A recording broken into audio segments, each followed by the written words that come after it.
Welcome to soda Buti. So இந்த video நம்ம பார்க்க போறது ஒரு 2 படம்ப்பா. ஸோ பேக் டு பேக் தியேட்டர்ல பார்த்து முடிச்சுட்டு அப்படியே எனக்கு அந்த படம் என்னென்னலாம் ஒர்க் ஆச்சு, என்னென்னலாம் ஒர்க் ஆகல, இது எல்லாத்தையும் ஷேர் பண்ணிக்கிறது தான் இந்த வீடியோ. இந்த வீக் உண்மையாவே நல்லாவே இருந்துச்சுப்பா. ஓடிடிலயும் நல்ல படங்கள் நிறைய பார்த்துட்டோம், தியேட்டர்லயும் கொஞ்சம் நல்லாவே படமும் இருந்துச்சு. ஸோ 2 படத்தையும் நம்ம பேசுவோம். அதுக்கு முன்னாடி நம்ம சேனலை சப்ஸ்கிரைப் பண்ணலாம், சப்ஸ்கிரைப் பண்ணிக்கோங்க. ஃபர்ஸ்ட் வாழை படத்தை பத்தி பேசுவேன், நிறைய நல்ல விஷயங்கள் இருக்குது. ரெண்டாவது கொட்டுக்காளி படத்துக்கு வரேன். வாழை படத்துடைய கதை என்னன்னு பார்த்தாக்க இது சின்ன பசங்க பேஸ் பண்ண கதை. அண்ட் மாரி செல்வராஜுடைய வாழ்க்கையில் நடந்த ஒரு சம்பவத்தை தான் நான் படமா எடுக்கிறேன் முன்னாடியே சொல்லிட்டாரு. ஸோ லைஃப்ல நடந்த ஒரு சம்பவத்தை தான் ஒரு படமாவும் எடுத்திருக்காரு.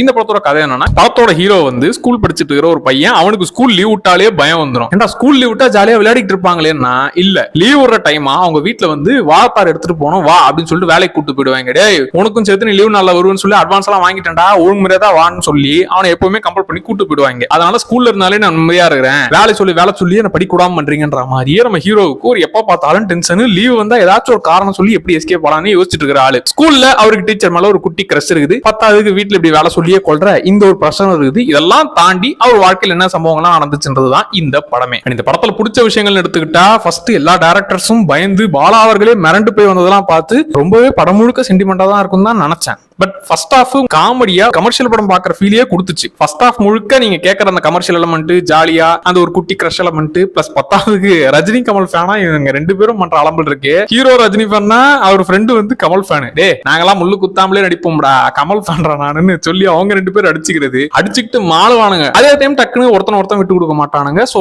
ஃப்ரெண்ட் வந்து உனக்கு ஒண்ணுனா நான் பண்ணுவேன்டான்ற மாதிரி அவன் கேரக்டர் காமிச்சது. சோ இந்த மாதிரி ஃபர்ஸ்ட் ஹாஃப் முழுக்க அந்த என்டர்டெய்னிங் சமாச்சாரங்கள் எல்லாமே இருக்குது. அண்ட் அது எல்லாமே எனக்கு ரொம்பவே பிடிச்சது. நிறைய இடம் ஒர்க் ஆச்சுப்பா. முக்கியமா அந்த பஞ்சு மிட்டாய் சிலை கட்டி அந்த பாட்டு வர போர்ஷன் வந்து ரொம்பவே நல்லா இருந்துச்சு. அண்ட் முக்கியமா தூக்கி போடுற மாதிரியான சம்பவம் வந்து கிளைமேக்ஸ் தான். அண்ட் அதுக்காக நமக்கு ஃபர்ஸ்ட் ஹாஃப்ல இருந்தே இவங்க வந்து டென்ஷனை பில்ட் பண்ணி சீரியஸாவே படத்தை கொண்டு போகாம அவங்க லைஃபை காட்டினதை காமெடியா கொண்டு போயிட்டு கடைசியில் இவ்வளவு பெரிய சம்பவத்தை நம்ம காட்டும் போது அந்த ஷாக்கான வேல்யூவே, டேய் இவ்வளவு அழகான ஒரு வாழ்க்கையை வாழ்ந்துட்டு டக்குன்னு ஏன்டா இப்படி ஒரு விஷயம் நடக்குதுன்ற மாதிரி அவன் லைஃபை மொத்தத்தையும் பார்த்த ஒரு திருப்தி கிடைக்குது. அது இந்த படத்தோடைய பெரிய பிளஸ். அடுத்து நடிச்ச எல்லாரோட பர்ஃபார்மன்ஸுமே அந்த குட்டி பையனுக்குலாம் எப்படி சொல்லி இதை நடிக்க வச்சு அவனுக்கு அந்த சிச்சுவேஷனை புரிய வச்சு எப்படி வேலை வாங்கினாங்க, அந்த கேமரால எப்படி எடுத்தாங்கன்னு எனக்கு புரியல. ஏன்னா குட்டி பசங்களை அவ்வளவு அழகா ஹேண்டில் பண்றாரு. அதை தாண்டி இந்த டீச்சர் கேரக்டருமே சரி, எனக்கு கலையரசன் கேரக்டர் இன்னும் கொஞ்சம் நல்லாவே யூஸ் பண்ணிருக்கலாம். ஏன்னா டீச்சர் கேரக்டர் கொஞ்சம் ரிப்பீட்டிவா அப்படியே திரும்பி வரா மாதிரி இருக்கும். எங்க அவங்க போர்ஷன் ஓகேங்க, புரியுதுங்க, இந்த கிரஷ் மேட்டர் அதெல்லாம் நல்லா இருக்குது. பட் அவங்களதே நிறைய சீன் வந்துட்டு இருக்கா. அதுக்கு பதிலா நீங்க கலையரசன் கேரக்டர் இன்னும் கொஞ்சம் கொடுக்கலாமே. ஏன்னா அவர் நீங்க ஃப்ரேம்ல ஓரமா நிக்க வச்சாலே அவர் பெர்ஃபார்மன்ஸ்ல பின்ற ஆளு. சோ அவருக்கான கேரக்டர் இன்னும் கொஞ்சம் கொடுத்துருக்கலாமோன்னு தோணுச்சு. அப்புறம் முக்கியமா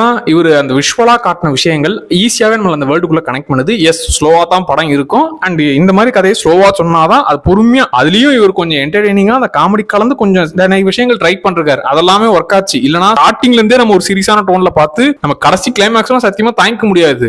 அதனால ஸ்டார்டிங்ல இருந்து இன்னும் சீரியஸா காமிச்சிருந்தாங்கன்னா அவ்வளவுதான், இது ஏத்துக்கவே முடியாது. அதனால அப்படி நம்மள போட்டு ரொம்ப இதுவாக்காம ஸ்டார்டிங்ல ஃபர்ஸ்ட் ஹாஃப்லாம் ஓகேப்பா, நீங்க ஜாலியா உங்க லைஃபை பாருங்கப்பா, அந்த குட்டி பையன் வாழ்க்கையில் நடக்கிற ஹாப்பி விஷயங்கள் எல்லாம் பாருங்கப்பான்னு காமிச்சிட்டு கடைசியில இந்த சம்பவத்தை காட்டும் போது செம்மையா இருந்துச்சு. எப்பா நமக்கு நார்மல் கமர்ஷியல் படம் ஒரு என்டர்டெய்னிங்கான படம் தான் வேணும் அப்படிங்கிறவனுக்கு ஃபர்ஸ்ட் ஹாஃப் செட் ஆகும், செகண்ட் ஹாஃப் ரொம்ப உங்களை ஹார்ட் ஹீட்டிங்கா இருக்கும். அதனால சில பேருக்கு செட் ஆகாது. இல்லப்பா நமக்கு வந்து டிஃப்ரெண்டா ஒரு நிஜ லைஃபா நான் பார்க்கணும்னு ஆசைப்படுறேன், ஒரு மிகப்பெரிய பாதிப்பு எனக்கு ஏற்படுத்தணும், ஒரு படமா அதை பத்தி நான் ஒரு 2-3 நாளைக்கு நினைக்கணும், அந்த மாதிரி எனக்கு ஒரு பாதிப்பு ஏற்படுத்துற படமா வேணும்னா கண்டிப்பா இந்த படம் அந்த மாதிரியான ஒரு ஃபீல் கட்டாயம் கொடுக்கும். கிளைமேக்ஸ் அந்த மாதிரி ஒரு சம்பவத்தை செஞ்சு விட்டுரும். இது ஒரு நிஜ சம்பவம், அதனால நான் ஃபீல் பண்ணணும் அப்படின்னு இல்லாம அந்த வேர்ல்டே ஒரு காட்டின விதம், அந்த வேர்ல்டுக்குள்ள நம்ம கனெக்ட் பண்ண விதம், இது எல்லாமே இந்த படத்துடைய பெரிய plus. And music area Santhosh Narayanan அவருடைய பங்களிப்பும் சிறப்பாகவே இருக்கிறதுனால மொத்தமா இந்த வேர்ல்டுக்குள்ள நம்மளை கூட்டிட்டு போயிடுறாங்க. ஒரு நல்ல படம்.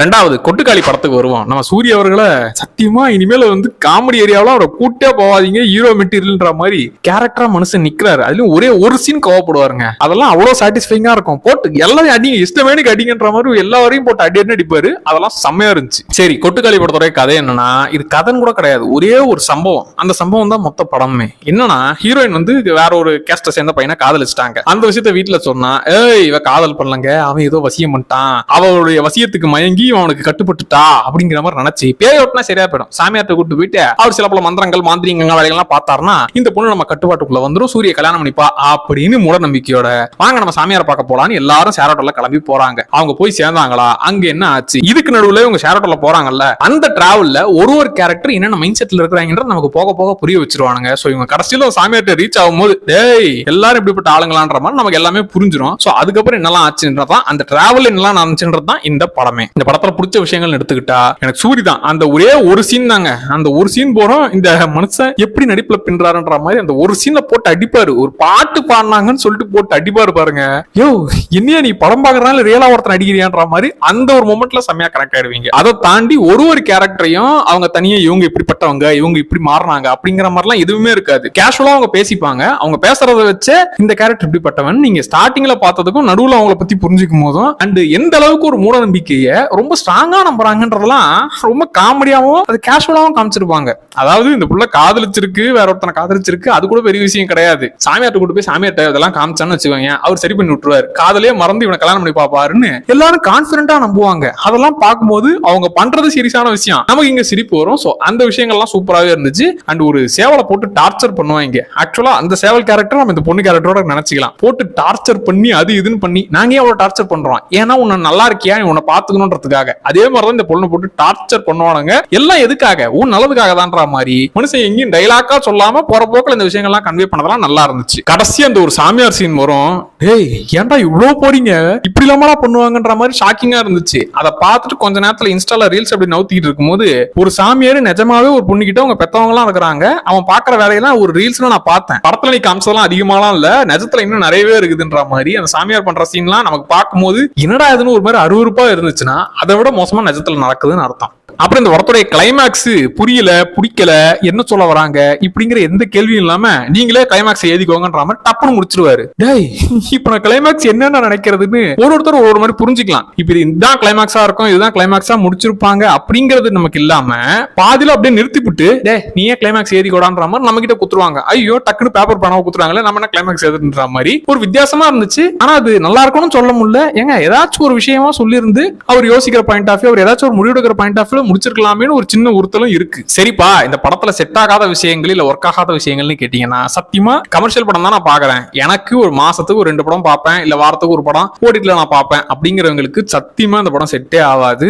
ஏன்னா நீங்க எந்த வைப்ல போவீங்கன்னா கருடன் படம் ஆஹா பயங்கரமா சூரிய ஒண்ணு பாத்துட்டோம்பா அதே மாதிரி திரும்பியும் பார்க்க போறோன்ற ஆவலோட நீங்க போவீங்க, சத்தியமா இருக்காது. அதனால அவங்களுக்கு சுத்தமா பிடிக்கலன்னு சொல்றதுக்கும் முழு உரிமை இருக்குது. இந்த படத்தை புரிஞ்சுக்கிட்டு பாருங்க. புரிஞ்சவங்க தான் இந்த படத்தை பத்தி பேசணும். புரியாம நீ வந்து திட்டுற பிடிக்கலன்னு சொல்ற அப்படிலாம் யாரும் குறை சொல்லாதீங்க. அவங்களுக்கு பிடிக்கலாம், அது பிடிக்கலதான். நமக்கு பிடிச்சிருக்கு இல்ல நம்ம புரிஞ்சுக்கிறோம் இல்ல நமக்கு இந்த விஷயங்கள்லாம் நம்ம தெரிஞ்சுக்கிறோம்னா அது அவங்கவுங்க விருப்பம். எனக்கு அதெல்லாம் தேவையில்லையே. நான் ஒரு என்டர்டைன்மெண்ட்டுக்காக படம் பாக்குறேன், எனக்கு இதெல்லாம் தேவையில்லை, எனக்கு இன்ட்ரெஸ்டிங்கா இல்ல, எனக்கு பெருசா இல்லைன்னா அவங்களுக்கு இந்த படம் கனெக்ட் ஆகாது. அது தப்பு நான் சொல்லவும் முடியாது. இதுக்கு முன்னாடி கூழாங்கல் படம் இருக்குது, அதை நீங்க ஒரு வாட்டி பாத்துருங்க. அந்த மாதிரிதான் இந்த படமும். அதுல என்ன பஸ்ல போவாங்க, அவங்கள ஒய்ஃபை கூட்டு வரதுக்கு திரும்பி வரும்போது நடந்து வருவாங்க, அவ்வளவுதான். அதுக்குள்ள அந்த படத்துல நடக்கிற கதையை விட அது சுத்தி நடக்கிற விஷயங்கள் தான் மொத்த படமே. அந்த படத்தை நீங்க எப்படி புரிஞ்சுக்கிட்டீங்கன்றத பொறுத்து தான் இந்த படம் உங்களுக்கு ஒர்க் ஆகும். அந்த படமே டேய் என்னடா படம் போனாங்க திரும்பி நடந்துவே திரும்பி வராங்க இதுல என்னடா இருக்கு அப்படின்னு நினைச்சீங்கன்னா அதே மாதிரி இந்த படமும் இருக்கும். இல்லப்பா அவங்க திரும்பி வரும்போது அந்த கடைசியில அந்த பையன் அந்த கூழாங்கலை வைப்பான் பாரு, ஏகப்பட்ட கல்லுங்களை பார்த்து ஆத்தாடி எத்தனை தடவை இந்த மாதிரி உனக்கு நடந்திருக்கு, அதுக்கப்புறம் இன்னும் என்னெல்லாம் நடக்க போகுதுன்னு ஒரு ஷாக்கான விஷயம். அதே மாதிரி இவன் ஒரு சொம்பு தண்ணி குடிப்பான், அந்த ஒரு சொம்பு தண்ணிக்காக அவங்க 1 மணி நேரம் கிட்ட வெயிட் பண்ற